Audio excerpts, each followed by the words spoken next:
Ali abi, ben dükkanım. Sus da gider acı.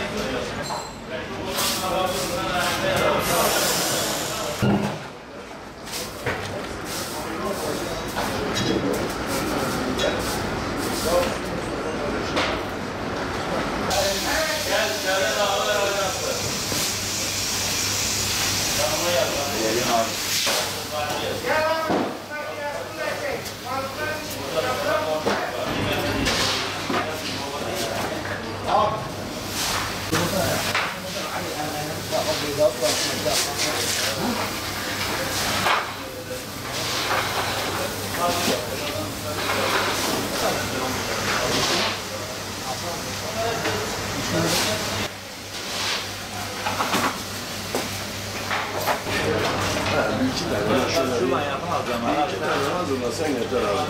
Zaten malzemelerimiz arabada çok.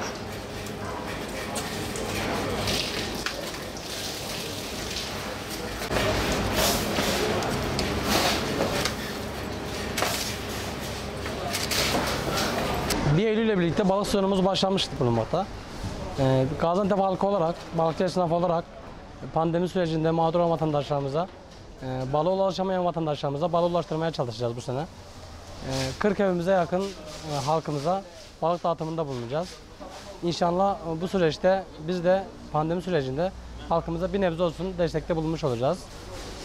Bu sene balığımız bol olacak inşallah. Halkımız bol balık yiyecek. Ülke olarak bu pandemiyi güzel bir şekilde atlatacağız. Pandemiden kurtulmuş olacağız. Çünkü balık bağışıklık sistemini güçlendirdiği için pandemiye bir nebze olsun karşı savaşıyor. Ondan ötürü bol balık, bol sağlık diliyoruz. Bütün halkımızı balık pazarına bekliyoruz.